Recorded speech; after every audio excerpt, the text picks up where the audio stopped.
এই মুহূর্তে দর্শক বন্ধুগণ আপনারা দেখছেন টিভি সকাল ইউটিউব চ্যানেল। বীরভূমের লালমাটির জেলা, আর সেই লালমাটির জেলাতেই কাদের দাপট।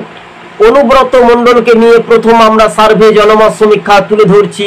2011 সালের মতো যদি বিধানসভা ভোট হয় কিনা পশ্চিমবঙ্গে, আপনাদেরকে গ্যারেন্টি সহকারে আমরা বলতে চাই, পশ্চিমবঙ্গের মানুষ যদি শান্তিপূর্ণভাবে ভোট দিতে পারে 2011 এবং 13 সালের মতো, তাহলে তৃণমূল হেরে যেতে পারে।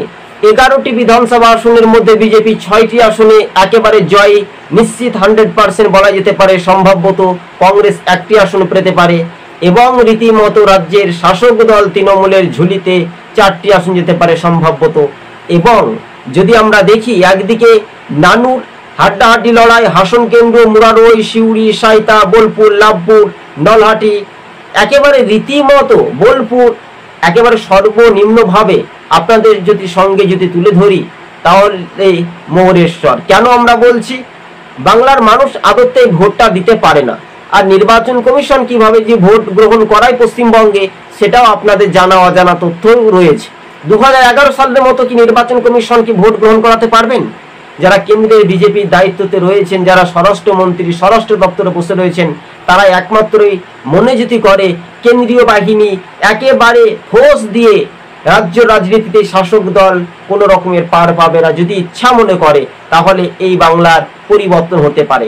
একের পর এক অনুব্রত মণ্ডলের ভাইরাল অডিও ক্লিপ থেকে ধমকের ভিডিও আপনারা যদি দেখেন, 2013 কি বলেছিলেন পঞ্চায়েতের সময়, 2016তে কি বলেছিলেন, সব তথ্য কিন্তু ফাঁস হয়ে যাবে দর্শক বন্ধুগণ। কেননা পুলিশ প্রশাসনের যেভাবে গালাজ করলো পুলিশ প্রশাসনকে, আমরা এই বিষয়টা তীব্র নিন্দা জানাই।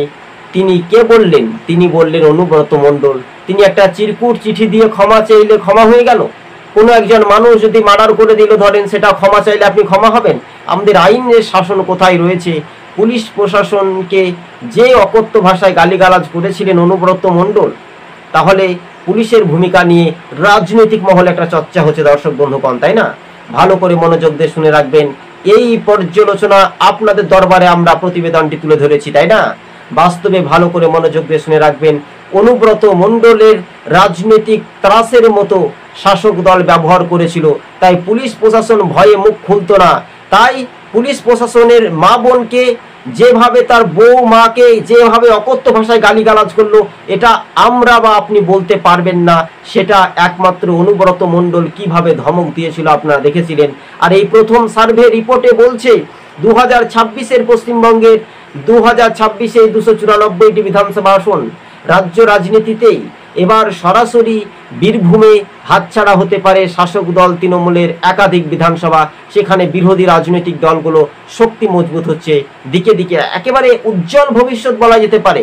অনুব্রত মণ্ডলকে এবার দল কতটা ক্ষমা করছে, কিন্তু আসলে তিনি যে অপরাধী, যে তিনি একজন পাপ করলেন, যে ভাষায় কথা বললেন, এটা আইন আদালত অবধি চত্বরে গড়তে পারে বলে সূত্র মারফত খবর। তাই টিভি সকাল ইউটিউব চ্যানেলটি ভালো লাগলে সাবস্ক্রাইব করে সঙ্গে থাকবেন। আজকে ছিল আমাদের এই পর্যন্ত।